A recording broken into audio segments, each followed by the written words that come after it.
PAB lebih sedikit memang, 20 standar, 70 EP. Fokus areanya organisasi manajemen, sedasi, anestesi, bedah.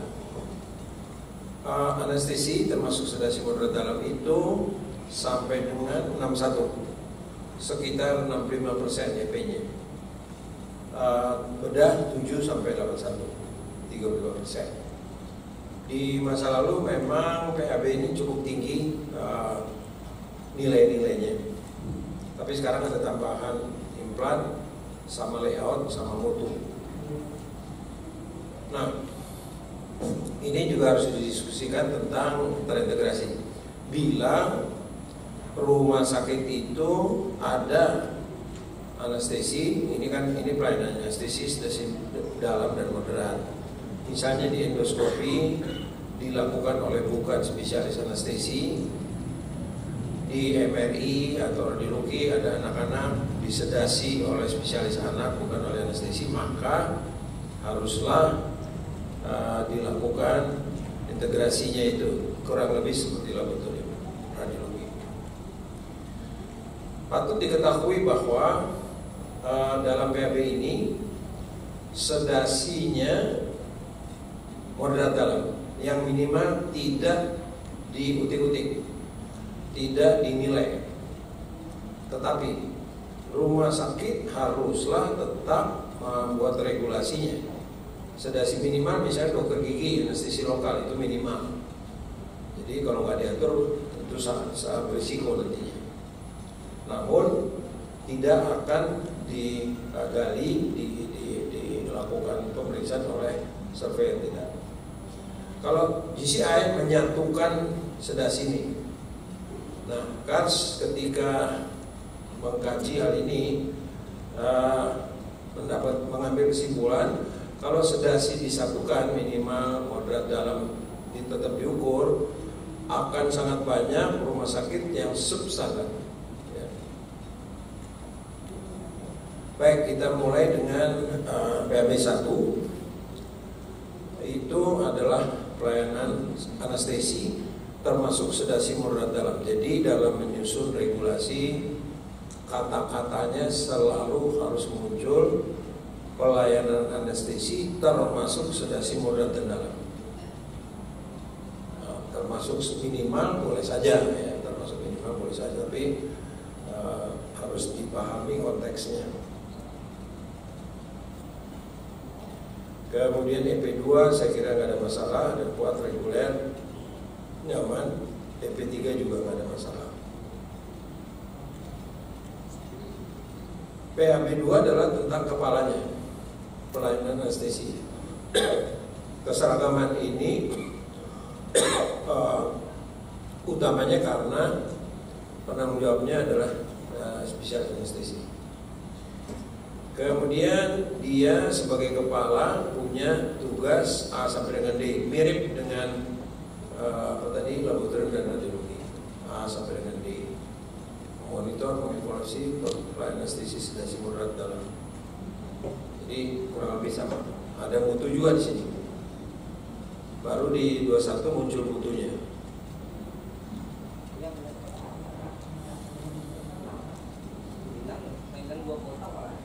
PAB 21 program mutu dengan indikatornya EP2, 3, 4, 5 itu muncul ini maksud tujuannya. Jadi ini sebagai indikator, lalu dilakukan monitoring dan evaluasi. Assessment prasedasi, praanestesi, monitoring evaluasi proses monitoring, kemudian pemulihan pasca anestesi, kemudian konversi. 4 hal itu menjadi indikator dan harus dilakukan surveillance dan seterusnya. Lalu indikator tadi harus di EP6 harus diintegrasikan dalam PMKP. Kita masuk ke sedasi. Sedasi itu ada 4 indikator, 3, 31, 32, 33. Dulu hanya 1. Standarnya hanya 1, sekarang 4 standar. Jadi sedasi ini adalah tentang sedasi moderat dan dalam. Ya. Ada regulasi pemberian sedasi yang seragam, lalu memenuhi A sampai dengan D. Seragam A sampai dengan D harus masuk, wajib kalau abjad itu wajib. Kemudian pelaksanaannya, kemudian peralatan emergensi dalam pelaksanaan pemberian sedasi moderat dalam situasi emergensi. Kemudian staf yang terlatih berpengalaman dalam memberikan bantuan hidup lanjut. Kita harus pahami bahwa cukup banyak rumah sakit pelayanan anestesinya oleh tim. Mungkin karena keterbatasannya, atau bukan mungkin, memang begitu. Ada spesialis anestesi, ada perawat atau penata anestesi, perawat anestesi, penata anestesi. Nah, jadi nanti akan terlihat di 31, 32 juga pemberian sedasi. Ini nih di atas ada kata pemberian. Itu pasti oleh spesialis anestesi. Tapi nanti monitoringnya, kalau ini BHD nih ya, bantuan hidup lanjut ya, EP4 itu bisa oleh timnya, artinya perawat anestesi atau penata anestesi. Tapi tentu harus dilakukan regulasi dan kredensial. Nah, ini mulai nih. Para PPA yang kompeten berwenang memberikan pelayanan sedasi moderat dalam. Nah, kita tahu tadi cukup banyak rumah sakit membentuk tim. Kalau EP1 PPA yang bertanggung jawab memberikan sedasi, pasti itu dokter spesialis anestesi. Maka harus kompeten dalam A sampai dengan D. Nih, A sampai D pasti spesialis anestesi masuk. Sesudah itu EP2. PPA yang bertanggung jawab melakukan pemantauan. Nah, ini oleh perawat anestesi, penata anestesi. Harus kompeten paling sedikit E sampai dengan H. Dengan demikian harus ada di rincian program klinisnya. Kompetensi semua staf terlibat dan tercatat dalam dokumen kepegawaian. Nah, ini kehadiran dokumennya.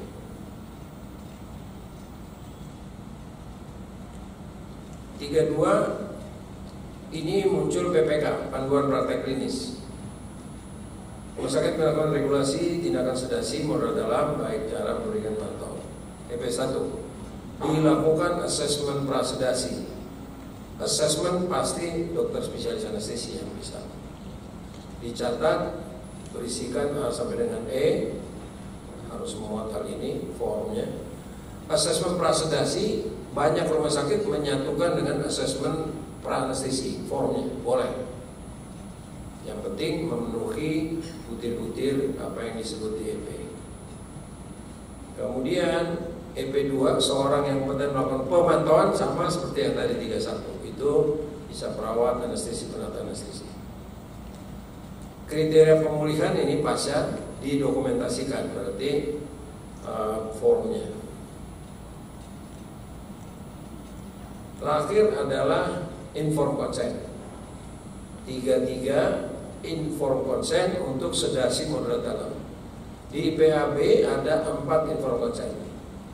33 adalah terhadap sedasi moderat dalam, 51 terhadap anestesi, 71 terhadap operasi tindakan, EP1-nya, EP2-nya 71 itu adalah terhadap pemberian darah produk darah. Jadi ada 4 inform consent. Maka buatlah 4 form inform consent. Yang kedua, di dalam PAB tentang inform consent ini sebenarnya kalau dibaca cermat, ini hanya informnya saja, konsennya tidak. Coba kita baca. Risiko manfaat alternatif berhubungan dengan tindakan sedasi moderat didiskusikan. EP1 pasien keluarga berwenang dijelaskan. Pasien keluarga pihak yang berwenang diberi edukasi. Jadi ini sebenarnya inform saja. Tetapi surveyor selalu satu paket. Mana inform konsennya? Nah, konsen kan persetujuan. Ya, jadi memang harus ada 2 tanda tangan model KKI-nya. Pemberian penjelasan, informasi, mendiskusikan risiko manfaat itu. Setelah selesai, pasien menandatangani karena paham. Habis itu akan ditanya, setujukah tindakan anestesi general anestesi ini? Setuju, konsen, tanda tangan lagi. Ya. Itulah sedasi 4 standar. Sekarang anestesi sampai ke 61. Kita mulai dengan assessment pra-anestesi. Tadi jangan lupa PPK-nya akan diminta nih ya. Ini 32 ada ngomong PPK. Di sini ntar lagi juga ada PPK. Ini assessment pra-anestesi dan assessment pra-induksi. Assessment selalu harus iya. Jadi beberapa rumah sakit masih belum merubah ketika asesmen pra-induksinya, karena kan asesmen pra-anestesi biasanya sehari sebelum, namanya juga pre-op visit. Lalu asesmen pra-induksi di kamar operasi seringkali formnya hanya sangat minim. Nah itu tidak boleh, karena bisa saja pada saat asesmen pra-induksi itu ada perubahan tindakan. Nah, jadi mesti ada aspek I, aspek A, aspek R-nya di asesmen pra-induksi ini.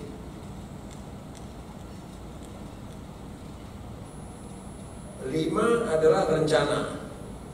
Ada regulasi pra-anestesi setiap pasien direncanakan. Nah ini makanya istilahnya dicegat di sini, jangan sampai konsep IR-nya nggak dipakai. Obat, dosis, rute direkam, kemudian tanda tangan pelakunya. 51 inform konsen, sama tadi ya. 33 adalah sedasi mulut dalam, kalau ini anestesi. 6 durante anestesi, jadi ada regulasi jenis frekuensi pemantauannya, monitoringnya, terus PPK-nya diminta. 61 terakhir anestesi adalah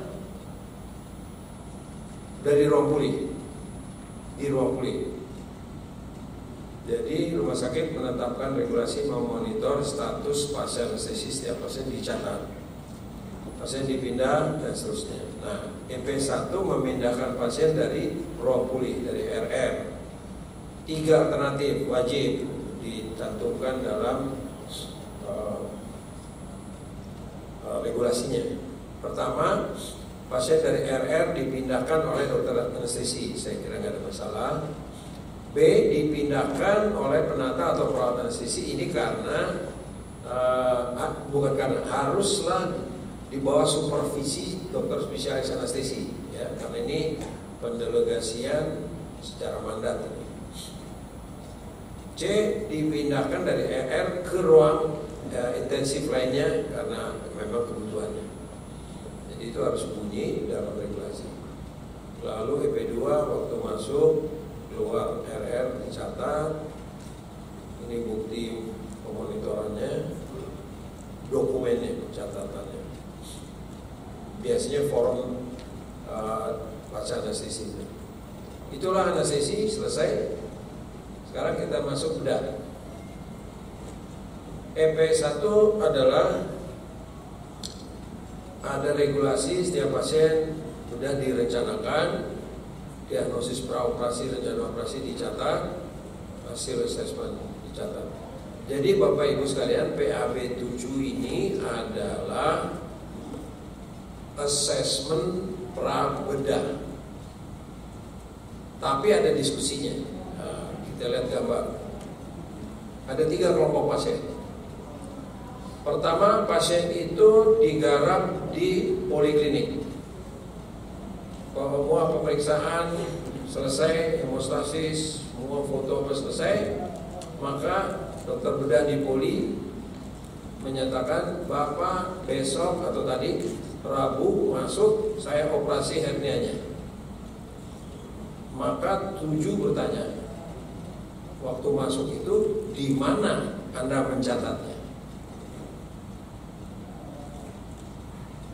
Dia masuk ruang rawat, maka kata AP11 assessment awal medis prabedah, yaitu tadi 12 hal mesti digali ya oleh perawatnya misalnya.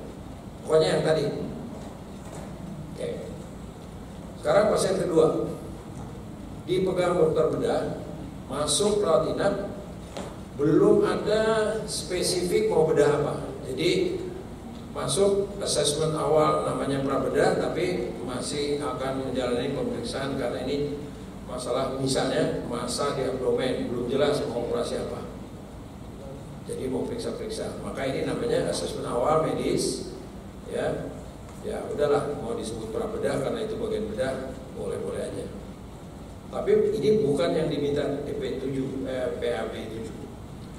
Ketika hari ketiga udah selesai semua pemeriksaan, konsul penyakit dalam udah toleransi cukup, gak ada masalah, maka hari ketiga itu dia mengatakan pada pasien, sudah kami akan mengoperasi katakanlah Bilrod 2 misalnya.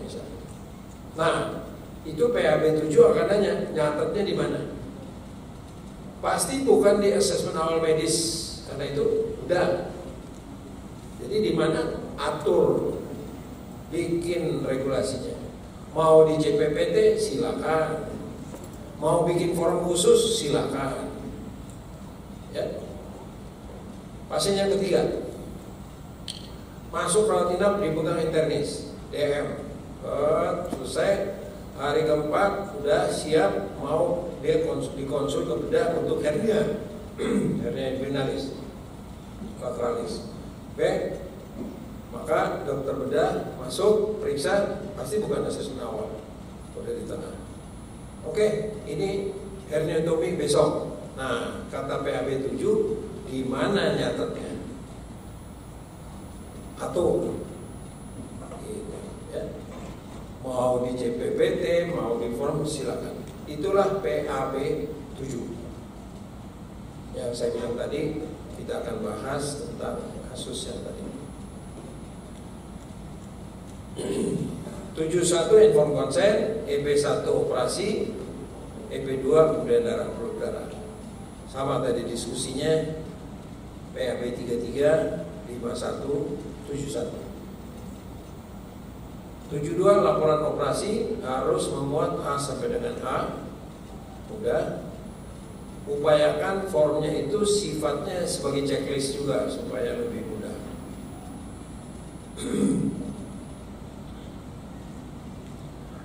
Diagnosis, itu bukan checklist, tapi diberi ruang sehingga tinggal diisi nama dokter bedah juga, prosedur, nah bisa di dalam otak narasinya yang mau diuraikan. Komplikasi boleh pakai checklist, tapi boleh juga di dalam ruangan yang narasi. Tapi kalau pakai checklist pasti tidak terlewat. Jadi misalnya taruh komplikasi ada atau tidak ada. Titik 2 kasih narasinya kalau memang ada. Spesimen operasi yang dikirim selalu ada checklist, tapi jangan hanya PA, jangan lupa kontur. Jumlah darah juga sifatnya checklist.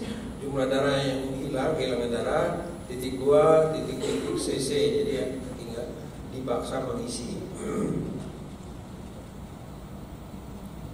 Ini juga jumlah yang masuk lewat transfusi, jadi bikin. Nomor implan jelas, checklist, tinggal diberi nomor. Nanti implan kita lihat di 7 berikutnya. Tanda tangan, oke? Jadi regulasi buktinya di dalam regulasi jangan lupa memuat EP3 bahwa nulis mengisi laporan itu boleh di ICU kalau pasiennya langsung pindah ke ICU. Nah, kadang-kadang kan dokter ngisinya ketika pasien itu ada di RR.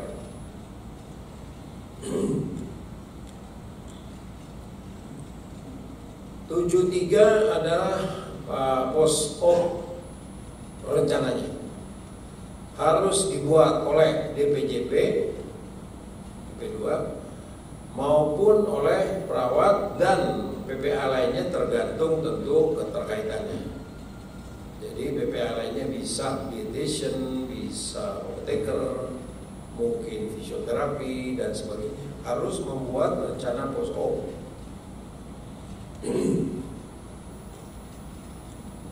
74 implan, ini yang baru. Jadi harus ada regulasi memuat A sampai dengan H, nanti kita bahas ini. Lalu buat daftar implan yang di rumah sakit itu P2. Nah, pengembalian, penarikan kembali kita akan bahas. Bukti alat implan masukkan prioritas monitoring. Nah, jadi ini wajib A sampai dengan H masuk dalam regulasi dan kemudian dilaksanakan. Pemilihan implan berdasarkan peraturan perundangan. Modifikasi surgical safety checklist dengan adanya implan, maka checklist itu harus ada ditambahkan tentang implan. C. Kualifikasi pelatihan staff dari luar untuk pemasangan. Jadi pasti ketika rumah sakit menegosiasi membeli alat implan, pihak vendor suppliernya akan menjelaskan ini karena agak canggih, maka harus disetel oleh staf kami. Staf kami pelatihannya ini dan dari pabrik memang udah bilang nih harus dipasang gitu. Itu maksudnya C. D. Pelaporan KTD jelas harus ada, termasuk E. malfungsi ya, jadi pasang terus enggak operasional secara baik. PPI ya jelas, instruksi khusus setelah operasi kadang-kadang cukup banyak implan yang memerlukan instruksi khusus.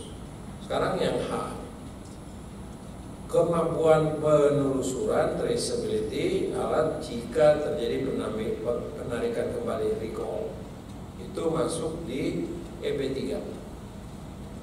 Jadi alat ini dipasang, satu waktu bisa alat ini ditarik oleh pabrik. Maka kuncinya EP3, ketika dipasang, buatlah perjanjian dengan pasien.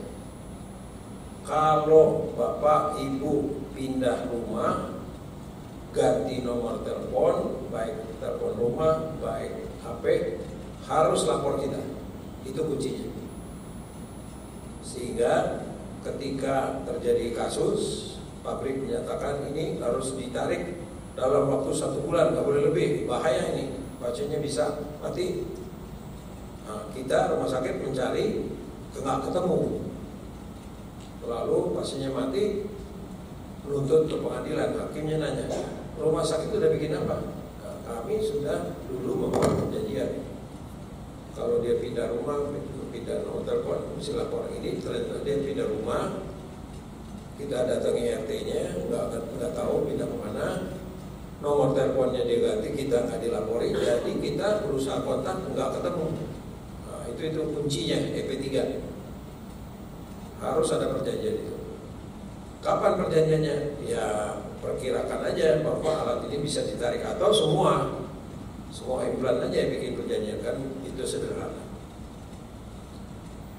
Ada bukti alat implan dimasukkan dalam prioritas monitoring unit terkait ya. Terakhir 2 standar PAB 8 dan 81. Ini tata ruang juga baru. GCI nggak ada tata ruang ini. Jadi kita masukkan dari pemangku kepentingan, kita memasukkan ini. Desain tata ruang operasi harus memenuhi syarat sesuai peraturan perundang-undangan. Pakailah buku 2012 KMKS ini ya. Memuat banyak standar-standar penting, juga pakai warna ya. Jadi mulai dibuatlah denah kamar-kamar operasi dengan warna, karena prinsipnya soal tingkat risiko rendah, sedang, tinggi, zona-zona steril itu ya.